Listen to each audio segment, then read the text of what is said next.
नवाज बहुत अच्छी बॉलिंग कर रहा है अभी, आई होप कि ये फॉर्म कंटिन्यू उसकी बैट और बॉल से रहे। मगर मेन जो 2 है ना, ये थोड़ा सा मुझे डाउट है, क्योंकि 8 ओवर बहुत होते हैं गेम को चेंज करने के लिए, 2 ओवर बहुत होते हैं T20 फॉर्मेट में। जिस तरह उनकी बैटिंग लाइनअप है, ये मेरे कहने का मकसद, अब आप कुलदीप को देखें, उनका वो क्या नाम है उसका, वरुण हो गया, उसके बाद अक्सर आ जाता है, मतलब उनके 12 ओवर तो पक्के हैं ही। फिर पार्ट टाइम में देखते हैं दुबे को, वो भी पूरा ओवर नहीं कर रहा, जिस तरह पांड्या है, बुमराह है, मतलब कहने का मकसद हम उनकी तारीफ नहीं कर रहे, मगर फर्क है, जो फैक्ट है उसको फैक्ट है, और आपको अपनी बॉलिंग को चूज करना पड़ेगा, इस तरह नहीं जो आज हुआ है। मैं एक्सपेक्ट नहीं कर रहा था आज के मैच में जेन्युइन 3 स्पिनर्स, ऑनेस्टली बात ये, क्योंकि आप इस कॉम्बिनेशन से गए ना, तो आप देखिएगा पाकिस्तान टीम की बॉलिंग लाइन का। आमिर, आप क्या कहते हैं, क्योंकि इंडियन जो है वो स्पिनर्स को अच्छा खेलते हैं। देखिए, मैं यही कहने लगा था कि मुकाबला यह है कि स्पिनर्स को कौन अच्छा खेलेगा, ठीक है, सिर्फ मुकाबला ये है।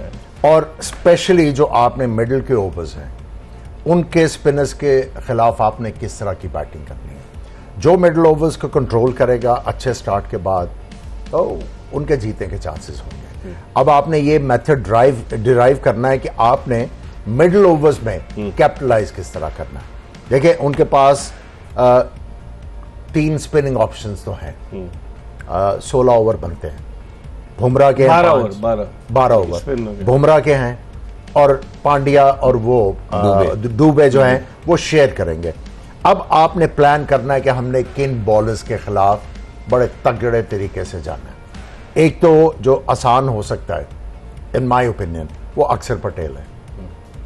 अक्षर पटेल के फ्लाइट देता है, वो फ्लाइट नहीं, वो देखिए उनके पास वो वाली इतनी ज्यादा वैरायटीज नहीं है, क्लेवर है, बहुत ज्यादा फ्लाइट के साथ डिसीव करता है, लेकिन जो रियलिस्टिक चांस है पाकिस्तान के, अगर आप पाकिस्तान की लाइनअप में देखें तो 4 खब्बे हैं, सही, फखर, साइम, फहीम और नवाज, 4 खब्बे बैट्समैन है। जो रियलिस्टिक चांस है अक्सर के खिलाफ रन करने का खब्बे का है। और उसके बाद जो आप ओवर्स कैपिटलाइज कर सकते हैं वो हैं पांड्या और डुबे के। ये आपका जो गेम प्लान है ना, वो I think everybody would understand कि आपका गेम प्लान एज सिंपल ठीक एज पॉसिबल होना चाहिए, और आपकी जो तैयारी है वो बिल्कुल 100% होनी चाहिए for this important game. Khurram, पहली मर्तबा सलमान अली आगा कप्तानी करेंगे भारत के खिलाफ। आज भी वो फुल टॉस पे बदकिस्मत रहे, फुल टॉस पे आउट हुए। उन्होंने एक ही अच्छी इनिंग्स खेली थी पहले मैच में, 53 रन नॉट आउट की अफगानिस्तान के खिलाफ। उसके बाद से वो उस तरह की बैटिंग नहीं कर पा रहे, कभी वो 4 आ रहे हैं, कभी 5 आ रहे हैं। जिस तरह हम शुरू में बात कर रहे थे कि प्लेयर का अगर नंबर आगे नीचे करते हैं तो फिर उसका कॉन्फिडेंस वो वाला नहीं रहता। आप समझते हैं सलमान अली आगा पे कितना प्रेशर होगा एज कैप्टन, क्योंकि अगेंस्ट इंडिया चाहे कैसा भी मैच हो, इंडिया के अगेंस्ट जब मैच होता है तो कप्तान और पूरी टीम जो है वो यकीनन थोड़ा टेंशन में होती है। नहीं, देखें, कैप्टन पे तो प्रेशर होता है और लेना भी चाहिए प्रेशर को। आपको टैकल करना आपका काम। अगर वो खुद रन्स ना कर रहा हो, बॉलिंग ना कर रहा हो, फिर कैसे? देखें, आपको ये टैकल करने का तरीका आना चाहिए। आप प्रोफेशनल हैं, आप पाकिस्तान की टीम को लीड कर रहे हैं, और यहाँ पे ना मेन चीज़ ये है, अभी जो मुझे ऐसा लग रहा है, हो सकता है मैं गलत, हसन नवाज जो है ना, उसका नंबर बहुत गलत इन्होंने डिस्टर्ब किया है। वो ऐसा प्लेयर है, वो 4 नंबर पे सेटल हो चुका है, आप उसको दें। अभी आप उस पर डिपेंड कर रहे हैं ना, आप फजूल में आपने उसका नंबर नीचे कर दिया। तो हारिस को अकोमोडेट कहाँ करते फिर? देखें, हारिस को करें आप, मगर मेरी ये रिक्वेस्ट है, फखर का भी नंबर नीचे हो गया, फखर गलत हो गया, सारा ऊपर नीचे हुआ है। आप देखें ना, इतना इंपॉर्टेंट प्लेयर है, वो 16 बॉलें खेल रहा है। फखर पे आप डिपेंड कर रहे हैं, सबसे एक्सपीरियंस प्लेयर और डेंजरस प्लेयर है। मैं बार बार बोल रहा हूं, जिस मैच में फखर रन करता है पाकिस्तान सिंगल हैंड मैच जीतता है वो। आप इस चीज को फील ही नहीं कर रहे। मैं उसको खिला दूं, उसको एडजस्ट कर दूं, उसको ज्यादती हो रही है। भाई आपका ये काम नहीं, आपका काम है पाकिस्तान जीत गया। आज हमें खुशी है पाकिस्तान जीत गया, भले ओमान से जीता है। आप इंडिया के खिलाफ जिताएं, हमारी दिल से ख्वाहिश है। मगर मुझे ऐसा लगता है हसन नवाज अगर 4 नंबर खेलेगा ना, वो ज्यादा डेंजरस प्लेयर है। लेकिन ये बॉलिंग क्यों नहीं कर रहा सलमान अली आगा? सलमान अली आगा से वनडे में पूरे ओवर कराए। आपके पास ऑप्शन इतनी ज्यादा है। देखिए, आज उन्होंने इस सिचुएशन में हर बॉलर को उन्होंने बॉलिंग करवाई है ताकि बड़े मैच के लिए कॉन्फिडेंस खुद भी करते कि अब देखें, जब आपके पास इतनी ऑप्शन है, साइन, उसके बाद नवाज, फहीम अशरफ, शाहीन शाह अफरीदी, सुफियान मुकीम, अबरार, जब इतनी ऑप्शंस हैं तो फिर आप उस वक्त बॉल करते हैं जब बहुत ज़्यादा डेस्परेट हालात हों, और आप ये समझ रहे हो कि पिच के ऊपर स्पिनर्स के लिए बहुत कुछ मौजूद है, तब आप आके इतनी ज्यादा ऑप्शन जो है। लेकिन साउथ अफ्रीका में सलमान अली आगा ने बड़ी अच्छी बॉलिंग की थी, मतलब उनको कॉन्फिडेंस दिया था कप्तान ने, जो रिजवान थे। यहाँ तो वो खुद कप्तान है ना आमिर, तो यहाँ वो कॉन्फिडेंस उनका कहाँ चला गया? अगर जब वही फंसेंगे तो जब इतनी ज्यादा ऑप्शंस होती है ना, फिर एज ए कैप्टन आप सोचते हो कि यार अगर मैं बॉलिंग करूंगा और किसी और को ना कराई तो वो भी एतराज है। बचते भी तो है ना, बाज औकात बचा भी तो जाता है। आई डोंट नो कि आई मीन दलेर क्रिकेटर है, मैं नहीं समझ रहा कि वो बच रहा है।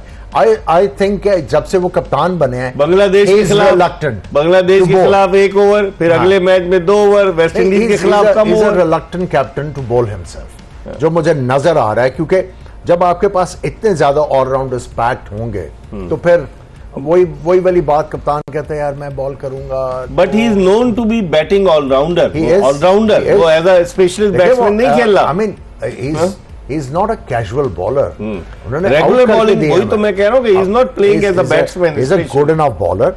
लेकिन let's hope के इनकी बॉलिंग के लिए इनकी नौबत ना आए।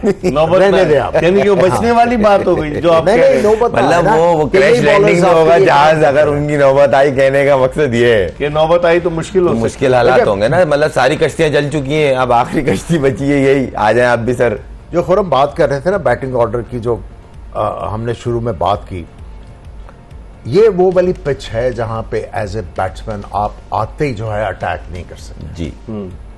इसको थोड़ा सा टाइम चाहिए। साइम अयूब ने किया एग्जैक्टली लेकिन वही बात आ गई कि Saim Ayub is a much better player than this. जिस तरह की वो हिट मार के अपनी विकेट्स जो हैं वो गंवा रहे हैं। हारिस के बारे में क्या कहेंगे? उन्होंने भी आते ही चलाना तो शुरू कर दी। That's how he plays. अगर आप उनसे ये एक्सपेक्ट करेंगे कि वो आपको अच्छा गेंद छोड़ के दिखाएंगे, रोक के दिखाएंगे या सिंगले करके दिखाएंगे, तो यू ड्रीमिंग। 63% उन्होंने ऑन साइड पे खेले स्ट्रोक्स, ऑफ साइड के तो खेले ही नहीं उन्होंने। इसलिए कहा you have taken a huge Gamble, और दुआ करें कि ये इंडिया के खिलाफ चले। जो इनका कॉन्फिडेंस आया है 67 रन करके, तो ये इंडिया वाले मैच में ट्रांसफर हो। चलिए देखते हैं इस पर क्या होता है। इसमें हम मजीद बात करेंगे। हम एक ब्रेक की तरफ बढ़ रहे हैं और भारत यकीनन कोशिश करेगा कि मोहम्मद हारिस को कैसे टैकल किया जाए। क्या जसप्रीत बुमराह हारिस की विकेट लेने में कामयाब हो सकेंगे? क्योंकि जसप्रीत बुमराह भी काफ़ी अरसे के बाद क्रिकेट खेल रहे थे और उनसे 3 ओवर्स कराए गुज़िश्ता मैच में यूएई के खिलाफ कप्तान सूर्या कुमार यादव ने। तो बड़ा दिलचस्प मुकाबला होगा कि क्या मोहम्मद हारिस निकल कर जसप्रीत बुमराह को मारने की कोशिश करेंगे। इस पर हम बात करेंगे एक ब्रेक के बाद। कहीं जाएगा नहीं, ये बताते हुए कि जोश जगा दे एक्सप्रेस न्यूज़ की special transmission which is presented by Lifebuoy and Tamasha and it is powered bye